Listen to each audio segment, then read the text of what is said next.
Hello बच्चों, आप सभी कैसे हैं। आज का जो अपना टॉपिक है वो समिश्र संख्या का गुणन है। अभी तक जो जोड़ था कि समिश्र संख्याओं को हम जोड़ते कैसे हैं, उसके नियम क्या होते हैं। जैसे समिश्र संख्याओं के योग के प्रति क्या नियम थे, इस संपर्क नियम को फॉलो करता है, क्रम विनिमय नियम को पालन करता है, साहचर्य नियम का पालन करता है, उसका योज्य तत्समक तथा योज्य प्रतिलोम हम देख चुके थे योग के प्रति समिश्र संख्याओं का। आज हम दो समिश्र संख्याओं का गुणन के बारे में पढ़ने वाले हैं। तो देखते हैं क्या होता है।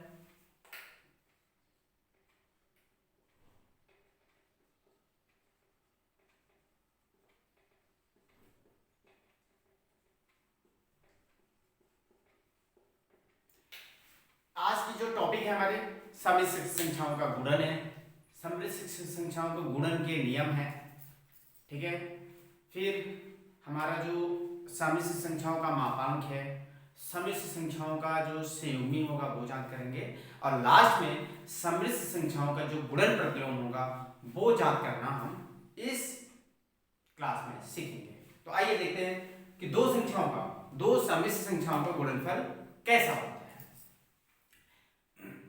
माना कि Z1 बराबर a प्लस आयोटा b पहली समिश्र संख्या हो गई। Z2 बराबर c प्लस आयोटा d दूसरी समिश्र संख्या हो गई। अब इन दोनों समिश्र संख्याओं का अगर हमें गुणा करना है, Z1 into Z2 is equal to a plus iota b into c plus iota b। a का पहले हम गुणा करेंगे c के साथ, फिर id के साथ, तो ac plus iota ad plus अब हम किसकी बात करेंगे, आयोटा b की बात करेंगे, इन दोनों के साथ गुणा करेंगे तो आयोटा bc धन iota into iota bd ac plus iota ad plus iota bc minus हमें पता है कि आयोटा इंटू आयोटा बराबर होता है माइनस 1, तो यहाँ पर कितना हो गया, आयोटा इंटू आयोटा बराबर माइनस 1 bd। अब क्या करेंगे इसमें कि जो वास्तविक भाग है, इस इन पदों में से दो वास्तविक भाग है ac और bd, तो हम क्या लिख लेंगे ac minus bd plus iota दोनों से कॉमन ले लेते हैं, तो यहां से बचता है ad प्लस bc। इस तरह से जो समिश्र संख्याएं दी जाएगी हम उनका गुणन ज्ञात कर सकते हैं, ठीक है बच्चों। अब जो गुणन के नियम है, समिश्र संख्याओं के गुणन के नियम, जैसे एक एग्जांपल लेके देख लेते हैं कि दो समिश्र संख्याओं का गुणनफल कैसे हुआ। एग्जांपल से Z1 बराबर 4 प्लस 5 आयोटा, Z2 बराबर 6 प्लस माइनस 4 आयोटा। इनका हमें क्या ज्ञात करना है, गुणन। तो क्या हो जाएगा, Z1 इंटू Z2 बराबर 4 प्लस 5 आयोटा गुणे 6 माइनस 4 आयोटा। अब पहले 4 का गुणा करेंगे इन दोनों में, तो 4 6 जा 24, 4 से 24 माइनस 4 का गुणा करेंगे माइनस 4 आयोटा के साथ, तो 16 आयोटा हो गया, प्लस 5 आयोटा का गुणा करेंगे 6 के साथ, तो 30 आयोटा। अब 5 आयोटा का गुणा करेंगे माइनस 4 आयोटा के साथ, तो माइनस 5 + 20 आयोटा इंटू आयोटा, ठीक है। अब 24 यहां से कितना बचेगा, 30 आयोटा माइनस 16 आयोटा मतलब धन 14 आयोटा, माइनस आई इंटू आई बराबर कितना होता है माइनस 1 का गुणा कर देंगे तो आएगा प्लस 20 बराबर 44 धन आयोटा 14। Z1 इंटू Z2 बराबर आ गया है बच्चों 44 धन आयोटा 14। इस तरह से दो समिश्र संख्याओं का हम गुणा ज्ञात करेंगे।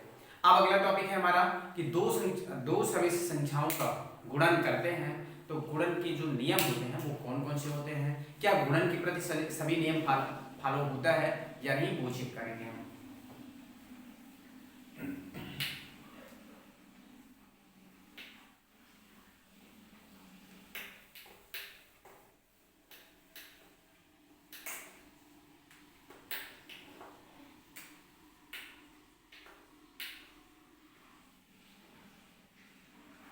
अब हम क्या पढ़ने वाले हैं, सभी संख्याओं के गुणन के नियम। पहला नियम होता है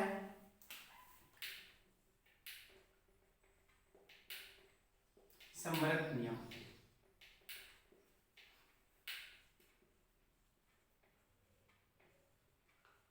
क्लोजर लॉ। संवृत नियम में कहता है कि अगर दो सम्मिश्र संख्याएं हैं, सम्मिश्र संख्याएं हैं दो ठो, जैसे कि Z1 और Z2, तो अगर दो सम्मिश्र संख्याओं का हम गुणा करेंगे तो एक हमें क्या मिलेगी, सम्मिश्र संख्या मिलेगी। जो नियम है ये है कि सम्मिश्र संख्याओं का अगर हम गुणा करते हैं तो हमें क्या मिलेगा, एक सम्मिश्र संख्या ही मिलेगी। ये क्या हमारा ये संवृत नियम है। दूसरा नियम है क्रम विनिमय नियम।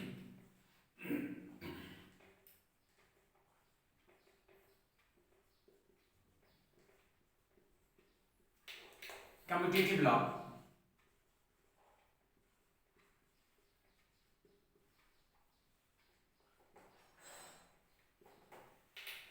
क्रम विनिमय नियम। क्रम विनिमय नियम में होता है बच्चों कि अगर दो सम्मिश्र संख्याएं हैं Z1 और Z2, तो किस तरह से फॉलो होगा वो देखिए कि Z1 इंटू Z2 करें या Z2 इंटू Z1 करें। क्या कर रहे हैं हम, पहले Z1 गुणे Z2 कर रहे हैं और Z2 गुणे Z1 कर रहे हैं, तो दोनों क्या होगा, बराबर होगा। ये क्या है हमारा क्रम विनिमय नियम। जैसे कि रियल नंबर्स में हमारा फॉलो होता था कि 2 गुणे 3 करें या 3 गुणे 2, तो रियल नंबर में तो हमारा चेक था पहले से कि वो सही होता है। तो इस तरह से कॉम्प्लेक्स नंबर में हमने चेक करा और जो कम्यूटेटिव लॉ है वो फॉलो करता है। कौन, जो सम्मिश्र संख्याओं का गुणन है वो भी कम्यूटेटिव प्रॉपर्टी को फॉलो करता है। तीसरा है साहचर्य नियम, एसोसिएटिव लॉ।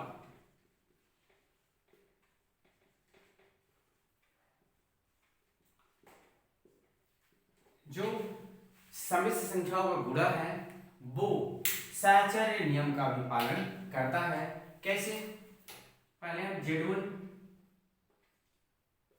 को बाहर रखकर Z2 और Z3 का गुणा करते हैं। पहले हमने किसका किया, Z2 और Z3 का, फिर हमने Z1 के साथ गुणा कर दिया।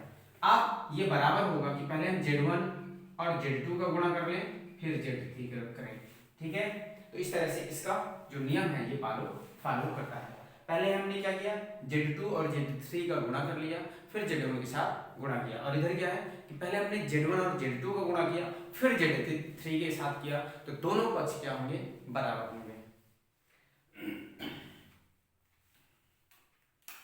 चौथा नियम है गुणन तत्समक। ये क्या होता है, मल्टीप्लिकेटिव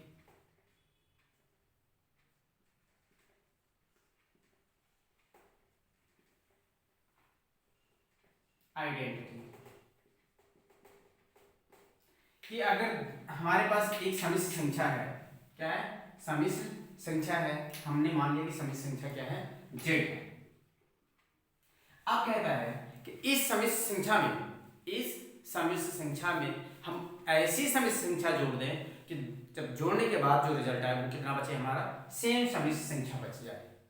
तो जैसे हमारा रियल नंबर्स में होता था योग के प्रति, तो हम क्या करते थे, सॉरी ये मल्टीप्लिकेटिव आइडेंटिटी है, तो हम किस सम्मिश्र संख्या का गुणा कर दें, किस सम्मिश्र संख्या का गुणन कर दें कि वही सम्मिश्र संख्या मिल जाए। जैसे एडिटिव आइडेंटिटी होता था, योग के प्रति जो तत्समक होता था, तो उसमें क्या होता था कि जैसे हमारा 2 है तो हमारा कौन सी संख्या हो जाए कि हम उसमें जोड़ दें तो वही संख्या में मिल जाए। तो जैसे इसमें हमारा 2 में हम 0 जोड़ देते थे, क्या जोड़ देते थे, जीरो, तो हमारा क्या मिल जाता, वही संख्या मिल जाती थी।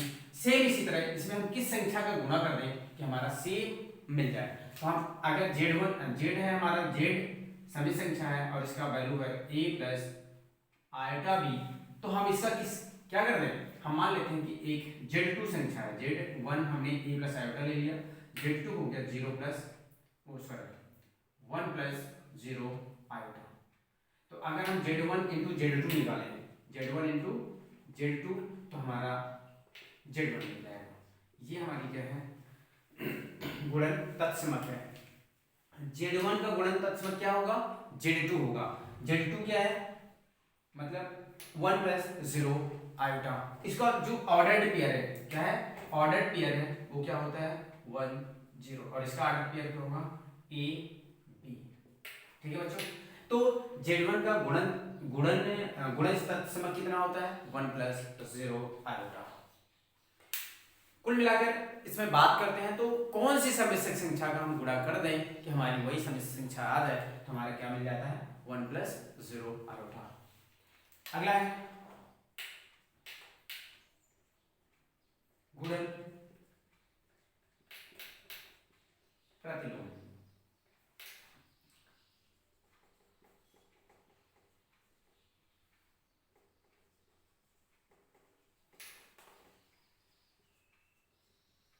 मल्टीप्लिकेटिव इनवर्स कहता है कि कोई हमारी अगर सम्मिश्र संख्या है, हम उसमें किस सम्मिश्र संख्या का गुणा कर दें, किस सम्मिश्र संख्या का गुणा कर दें, तो हमारा रिजल्ट क्या आ जाए, ये वाला सम्मिश्र संख्या क्या आ जाए 1 प्लस 0 आयोटा।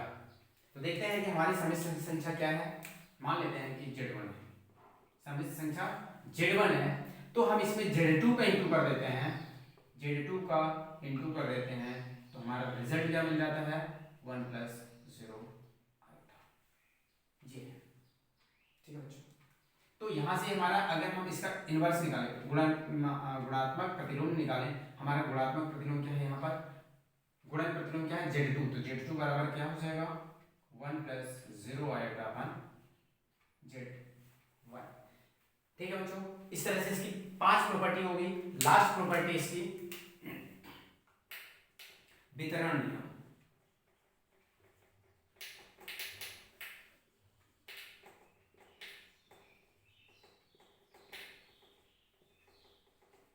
डिस्ट्रीब्यूटिव लॉ, तो इसमें होता है कि z1 into z2 plus z3 बराबर z1 इंटू z2 बराबर z2 plus z1 into z3।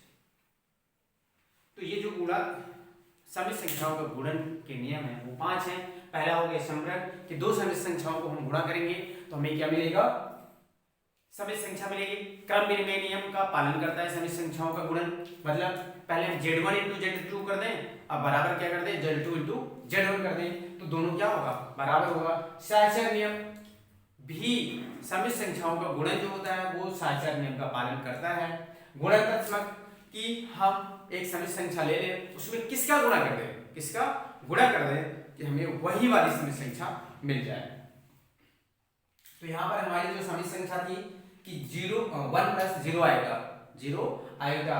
z1 की जो सम्मिश्र संख्या है, किसी भी सम्मिश्र संख्या का जो गुणज तत्समक होगा वो क्या होगा 1 प्लस 0 आएगा। किसी भी सम्मिश्र संख्या का अगर हमें गुणन तत्समक ही निकालना है तो क्या हो जाएगा 1 प्लस 0 आयोटा हो जाएगा। कि हम दो जो जैसे z1 बराबर क्या हो गया a प्लस आयोटा भी, इसका हम गुणा कर दें इसमें के साथ तो हमें वापस वही z1 मिल जाएगा। फिर क्या है गुणन प्रतिलोम कि किसी भी सम्मिश्र संख्या को गुणन प्रतिलोम क्या होगा कि एक ऐसी संख्या की उसका गुणन z1 के साथ गुणा कर दें तो हमारा क्या मिल जाए 1 प्लस 0 आयोटा। ठीक है बच्चों, फिर वितरण नियम का भी पालन करता है कौन, सम्मिश्र संख्याओं का गुणन। आप देखते हैं कि कोई भी सम्मिश्र संख्या है, कोई भी सम्मिश्र संख्या है उसका हम गुणन प्रतिलोम कैसे निकालेंगे।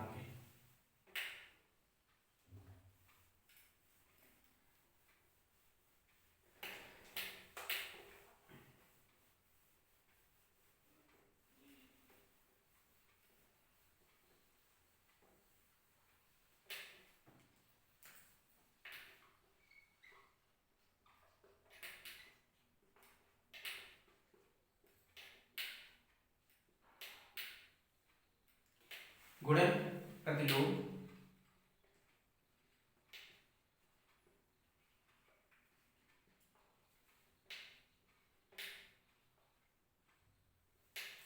मल्टीप्लिकेटिव इनवर्स कैसे निकालेंगे। जैसे हमारी एक हम ले लेते हैं एग्जांपल,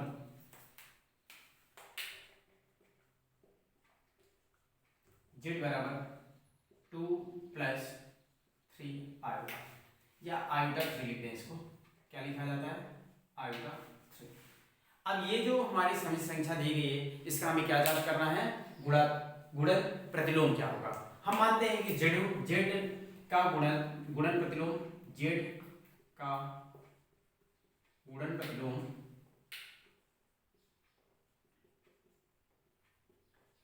z1 बराबर a प्लस आयोटा b है। तो हमने हमारा जो रूल था कि इसको जो z है और z1 को गुणा करने पर हमें क्या मिलेगा? 1 प्लस 0 आयोटा। तो आइए देखते हैं, z इंटू z1 बराबर 1 प्लस 0 आयोटा, या हम इसको क्या लिख सकते हैं? सिर्फ 1। ठीक है बच्चों, तो हमारा जो z है 2 plus iota 3 into a plus iota b बराबर 1, तो a प्लस आयोटा b बराबर 1/2 प्लस आयोटा 3। ये कहाँ चला गया? डिनोमिनेटर में चला गया, हर में चला गया है। अब हम क्या करेंगे? हर का परिमेयीकरण कर देंगे। क्या कर देंगे? परिमेयीकरण करने पर a प्लस आयोटा b बराबर 1 into 2 minus iota 3 upon 2 plus iota 3 into 2 minus iota 3। क्या होता है? ये वाला पार्ट क्या हो जाता है? नेगेटिव हो जाता है। तो गुणा करने पर हमें क्या मिलेगा? अंश में तो 2 माइनस आयोटा 3 मिल जाएगा। और देखो बच्चों, यहाँ पर एक रूल लागू होगा, a plus b a minus b, a plus b into a minus b बराबर होता है a square minus b square. तो यहाँ पर हो जाएगा 2 स्क्वायर माइनस आयोटा का स्क्वायर और 3 का स्क्वायर बराबर हो जाएगा 2 माइनस आयोटा 3 अपान 4 आयोटा स्क्वायर का वैल्यू होता है -1। जैसे ही -1 रखेंगे तो यहाँ पर ये क्या हो जाएगा? प्लस हो जाएगा। तो प्लस कर देते हैं, प्लस 9। ठीक है बच्चों, तो a प्लस आयोटा b बराबर आ गया 2 माइनस आयोटा 3 अपान 13 बराबर 2 अपान 13 माइनस आयोटा 3 अपान 13, जो कि यही ये क्या है? गुणन प्रतिलोम निकल आया है। किसका? z का। 2 प्लस आयोटा 3 जो हमारा समित संख्या दी गई थी, उसका हमने गुणन प्रतिलोम निकाला। क्या निकल आया? 2/13 माइनस आयोटा 3/13। इस तरह से हम क्या निकालेंगे? गुणन प्रतिलोम निकालेंगे। बहुत ज्यादा कठिन नहीं है, बहुत ज्यादा इजी है। सिर्फ इसमें ध्यान रखना है कि जो हमारी समित संख्या हम लेंगे उसका अगर किसी भी समित संख्या के साथ गुणा करेंगे, जो कि हमने क्या माना था a प्लस आयोटा b, तो हमें रिजल्ट में क्या मिलने वाला है? 1। ठीक है बच्चों, इस तरह से गुणन प्रतिलोम हमने देख लिया कैसे निकालेंगे। अब है किसी भी समित संख्या का मापांक कैसे निकालेंगे। किसी भी समित संख्या का मापांक,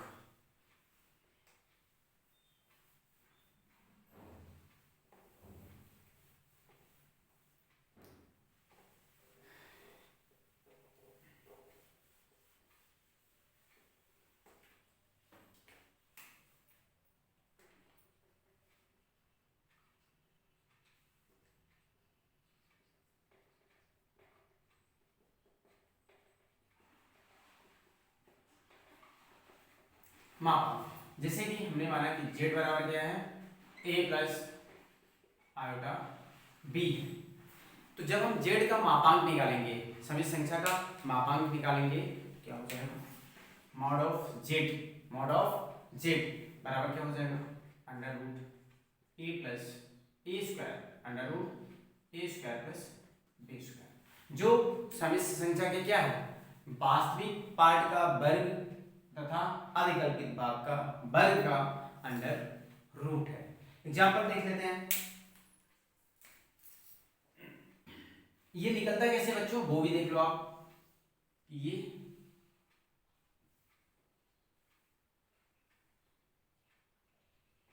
ये हमारा, अगर हम समिश्र संख्या को रिप्रेजेंट कर रहे हैं तो ये कौन सी रेखा होगी, वास्तविक अक्ष होगा। ये क्या होगा, वास्तविक अक्ष है, रियल एक्सिस है, और ये क्या है, इमेजिनरी एक्सिस है।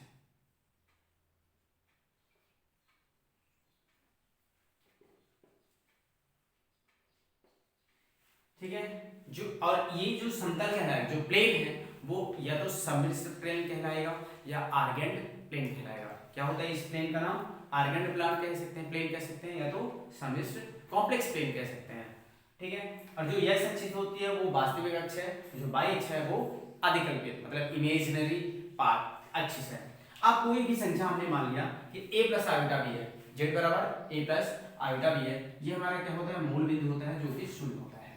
अब देखो बच्चों, ये जो वास्तविक भाग है, जो वास्तविक भाग है, हमने माना कि वास्तविक भाग जहां तक पहुंच गए, यहां से यहां तक की दूरी कितनी होगी, e। अब कहता है कि जो y एक्सिस है, ये क्या है, अधिकल्पित भाग, हमने कितना चाहा, y, हमने माना कि पहुंच गया यहाँ पर। इन दोनों को जब बढ़ाते जाएंगे तो ये यहाँ पर घटेगा, जो कि ये क्या होगा, तो ये होगा हमारा a plus iota b, p। ठीक है बच्चों, अब इसका जो ये है शॉर्टेड डिस्टेंस, ये हम इसको मिला, ठीक है, ये हमारा क्या हो गया था a, और ये क्या हो गया b, और ये जो रिप्रेजेंट करता है क्या है, r। और यहीं से इसमें पाइथागोरस का अगर हम प्रमेय लगा देते हैं, पाइथागोरस का प्रमेय लगाएंगे तो a स्क्वायर धन b स्क्वायर, r स्क्वायर बराबर क्या हो जाएगा बच्चों, r स्क्वायर बराबर a स्क्वायर धन b स्क्वायर, तो r बराबर क्या हो जाता है, a square plus b square under. और इसी यही हमारा क्या कहलाता है, r क्या कहलाता है, मापांक। ठीक है बच्चों, एग्जाम्पल देख लेते हैं। z बराबर 4 माइनस 3i, इसका हमें क्या निकालना है, मापांक निकालना है बच्चों। क्या हो जाएगा, under root 4 square plus 3 square बराबर अंडर रूट 16 प्लस 9 बराबर अंडर रूट 25 बराबर 5। जेड बार, ये मॉड ऑफ जेड या आर, इसको भी हम क्या कहते हैं, मापांक ही है आर। तो इस समिश्र संख्या का मापांक कितना आ गया बच्चों, 5। इस तरह से निकालते हैं। जैसे एक और एग्जांपल है, देख लेते हैं पहला एग्जांपल, ये दूसरा एग्जांपल है। जेड बराबर है 3 प्लस 2i, 3 प्लस 2i, तो मॉड ऑफ जेड बराबर कितना हो जाएगा, 3 का स्क्वायर प्लस 2 का स्क्वायर अंडर रूट बराबर कितना हो गया, यहाँ पर ये क्या हो जाएगा, सॉरी, -3 का स्क्वायर प्लस, तो जैसे -3 का स्क्वायर करेंगे तो क्या हो जाएगा, +9 हो जाएगा। तो यहाँ पे कितना आ गया, 9 प्लस 4, तो मॉड ऑफ जेड बराबर आ गया अंडर रूट 13। ठीक है बच्चों, ये मापांक भी बहुत ज़्यादा सरल है, आप इसको सॉल्व कर सकते हैं। अगला जो टॉपिक है हमारा, किसी भी समिश्र संख्या का संयुग्मी समिश्र संख्या क्या होता है, आइए देखते हैं।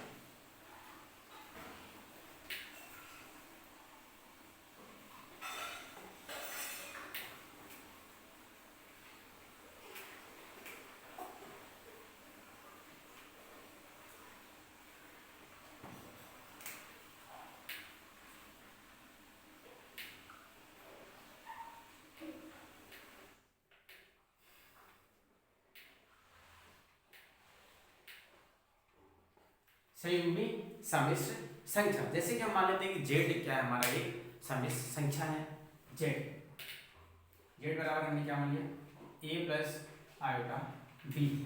ठीक है बच्चों, तो इसका समिश्र संख्या क्या हो जाएगा, संयुग्मी समिश्र संख्या हो जाएगी जेड बार, क्या रेट करेंगे इसको, जेड बार, और जो इसका अधिकल्पित भाग है उसका साइन क्या होगा, चेंज हो जाएगा। अधिकल्पित भाग का साइन क्या होगा, वो चेंज हो जाएगा, तो a माइनस b। ठीक है, अगर हमारा z होता a माइनस आयोटा b, तो इसका z बार हो जाता a प्लस आयोटा b। सिर्फ अधिकल्पित भाग का हमारा क्या होगा, साइन क्या हो जाएगा, चेंज हो जाएगा। देखो बच्चों, यहाँ पर आदिकल्पित भाग का साइन कितना था, प्लस था, तो यहाँ पर जो जैसे जेड बार निकला वो क्या हो गया, माइनस हो गया, और यहाँ पे आदिकल्पित भाग का जो साइन है वो माइनस है, तो जो जैसे ही बार उसका निकला मतलब संयुग्मी या कांजुगेट कह सकते हैं, जेड बार बराबर क्या हो गया, उसका साइन चेंज। अब इसके कुछ गुण हैं, प्रॉपर्टीज हैं, किसके, संयुग्मी समिश्र संख्या के गुण, कि अगर हम किसी भी संख्या का हमने क्या निकाला, संयुग्मी निकाला, और उस संयुग्मी का संयुग्मी निकालते हैं तो क्या हो जाएगा, वही संख्या हमें मिल जाएगी, बराबर हमें क्या मिल गया, जेड।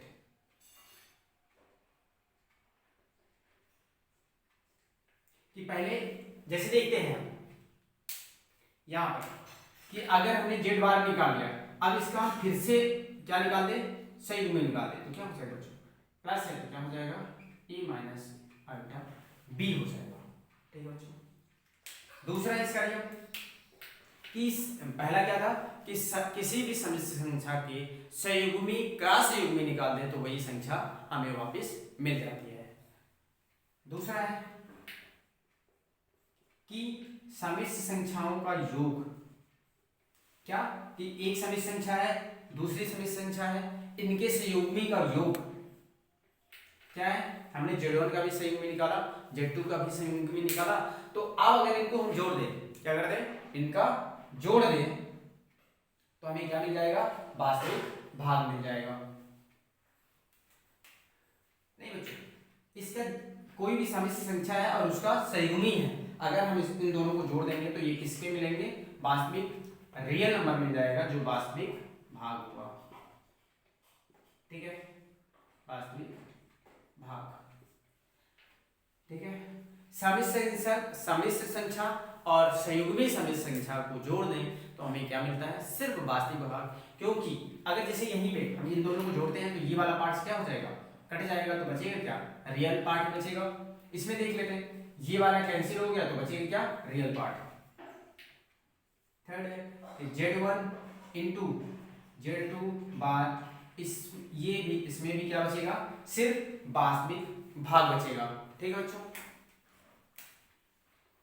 इसका फोर्थ है कि Z1 बार प्लस Z2 बार अलग अलग अगर है, क्या है, Z1 बार प्लस Z2 बार, क्या हमने पहले Z का बार निकाला, Z का संयुग्मी संख्या निकाला, फिर Z2 का भी संयुग्मी संख्या निकाला, और अगर इनको जोड़ दे, इनको अलग अलग भी जोड़े तो Z1 प्लस Z2 बार की ये क्या होगा, बराबर होगा, ठीक है बच्चों।